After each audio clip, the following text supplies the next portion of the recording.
Hello guys, നമ്മളൊന്ന് food കഴിക്കാൻ വേണ്ടിയിട്ട് പോയതാട്ടോ. പക്ഷെ പോയത് എന്തായാലും മുതലായിട്ടുണ്ടായിരുന്നു. വണ്ടി ഇറങ്ങിയേക്കിനെ നമ്മൾ കണ്ടത് ക്രിസ്ത്യൻസിൻ്റെ മറ്റേ പള്ളിപ്പെരുന്നാൾ എന്തോ അല്ലേ ഗൈസ്, അതന്നെ തോന്നുന്നുണ്ട്. എന്തായാലും കാണാൻ നല്ല രസമുണ്ടായിരുന്നു. എൻ്റെ സ്വത്തുമണിയാണെന്നുണ്ടെങ്കിൽ ഭയങ്കര ഉറക്കായിരുന്നു കേട്ടോ. ഇവരുതാണെന്നുണ്ടെങ്കിൽ ബാൻഡ് ഉണ്ട്, പിന്നെ ചെണ്ട ഉണ്ട്, എല്ലാ സംഭവം ഉണ്ട് കേട്ടോ. പിന്നെ പ്രത്യേകിച്ച് പറയേണ്ടത് ഗൈസ് മാലാക കുട്ടികൾ കേട്ടോ. നല്ല ഭംഗിയുണ്ടായിരുന്നു വേഷം കെട്ടിയിട്ട് കാണാൻ വേണ്ടിയിട്ട്.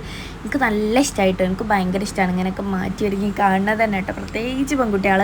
അപ്പോൾ ഞങ്ങൾ എന്തായാലും അതൊക്കെ കണ്ടിട്ട് ഫുഡ് കഴിക്കാമെന്നുള്ള തീരുമാനത്തിലെത്തി ഇങ്ങനെ നിൽക്കുകയാണ് ഗൈസ്. കാണാനും നല്ല രസമുണ്ട്. പിന്നെ അതേ ഇവരെ ക്രിസ്ത്യൻസിൻ്റെ മറ്റേ കുരിശുണ്ടല്ലോ ഗൈസ്, അതുണ്ട്. പിന്നെ യേശു ക്രിസ്തു ഉണ്ട്. അങ്ങനെ എന്തൊക്കെ കുറേ സംഭവങ്ങൾ ഇങ്ങനെ കൊണ്ടുപോയിക്കൊണ്ടിരിക്കുന്നുണ്ട് കേട്ടോ അവർ. നല്ല രസമുണ്ട്. പിന്നെ അതേ ബാൻഡ് ഗൈസ്.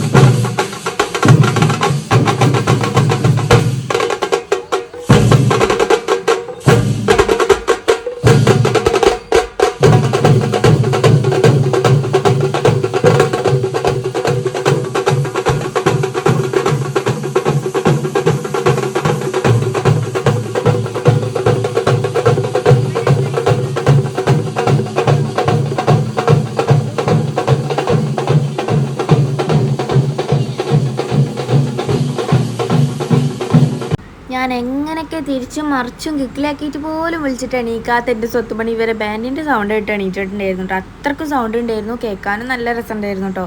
പിന്നെ അതേ ഇവരിങ്ങനെ ഓരോരുത്തർ പോയിക്കൊണ്ടിരിക്കുന്നുണ്ട് കേട്ടോ. പിന്നെ എൻ്റെ സ്വത്തുമണിയാണെന്നുണ്ടെങ്കിൽ ഭയങ്കര ആക്റ്റീവായിട്ടോ. എനിക്കിതൊക്കെ കാണാൻ ഭയങ്കര ഇഷ്ടമാണ്. പെട്ടെന്ന് നെട്ടി എണീറ്റപ്പോൾ ഉള്ള ആ ഒരു എക്സ്പ്രഷനാണ് കേട്ടോ ഞങ്ങൾ കണ്ടത്. ആ ഒരു കരച്ചിലൊക്കെ ആയിരുന്നു.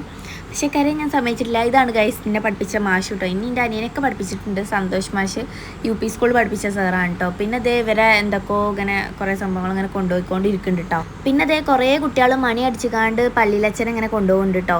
എന്താണെങ്കിലും നല്ല രസമുണ്ടായിരുന്നു വരുന്നത് കാണാൻ വേണ്ടിയിട്ട്. എന്ത് ചടങ്ങാണെന്നുള്ളത് എനിക്കറിയില്ല. എനിക്ക് തോന്നുന്നു പള്ളിപ്പെരുന്നാളാണെന്ന് പറഞ്ഞിട്ട്. ഇങ്ങനെ തന്നെയാണോന്ന് എനിക്കറിയില്ല കേട്ടോ. അറിയാത്തതുകൊണ്ടാണ് ആരും കളിയാക്കരുത് ഗൈസ്. പിന്നെ അത് കഴിഞ്ഞ് നമ്മൾ വന്ന കാര്യം നിർവഹിക്കണ്ടേ ഗൈസ്. നേരെ ഫുഡ് കഴിക്കാൻ വേണ്ടി പോയി. വേറെ നെയ് റോസ്റ്റാണ് കേട്ടോ നമ്മൾ കഴിച്ചിട്ടുണ്ടായിരുന്നത്. കഴിച്ച് കഴിഞ്ഞപ്പോൾ കുറേ കറി ബാക്കിയുണ്ട്. അപ്പോൾ എൻ്റെ സ്വത്തുമണി എന്താക്കി, അത് വേഗം സിനിമോളെ മേത്തേക്ക് ഒഴിച്ചിട്ടുണ്ടായിരുന്നു കേട്ടോ. എന്തായാലും ബാക്കി വന്ന എല്ലാം എടുത്തോ എന്ന് പറഞ്ഞ് ഒഴിച്ചിട്ടുണ്ടായിരുന്നു. ഓളൊക്കെ പോയി വാഷ് ചെയ്ത് വന്ന് പിന്നെ നമ്മൾ നേരെ ഇറങ്ങി. നമ്മൾ വെറുതെ ഇങ്ങനെ നിന്നപ്പോൾ അതേ നമ്മളെ അമ്മയും കുഞ്ഞാമി ഇതാട്ടോ വരുന്നു. ഒരു ഹോസ്പിറ്റലിൽ പോയതായിരുന്നു. അപ്പോൾ അവല് മയക്കുന്ന കണ്ടുമുട്ടി. പിന്നെ ഇത് അൺഎക്സ്പെക്റ്റഡ് ആയിട്ട് ഇതാ നമ്മൾ പൊന്നൂനെ കണ്ടിട്ടുണ്ടായിരുന്നു കേട്ടോ. ഞാൻ പറഞ്ഞിട്ടുള്ള മന്തി ലവറാണ് കേട്ടത്. ഓളെ കണ്ടു പോകുന്നപ്പോൾ നമ്മളൊരു കസിൻ ഉണ്ടായിരുന്നു, ഓനെയും കണ്ടു. അപ്പോൾ അത്രേ ഉള്ളൂ ഇന്നത്തെ വ്ളോഗ്. ഇഷ്ടപ്പെടാൻ തന്നെ ഒന്ന് ലൈക്ക് ചെയ്തിട്ട് സപ്പോർട്ട് ചെയ്യണേ.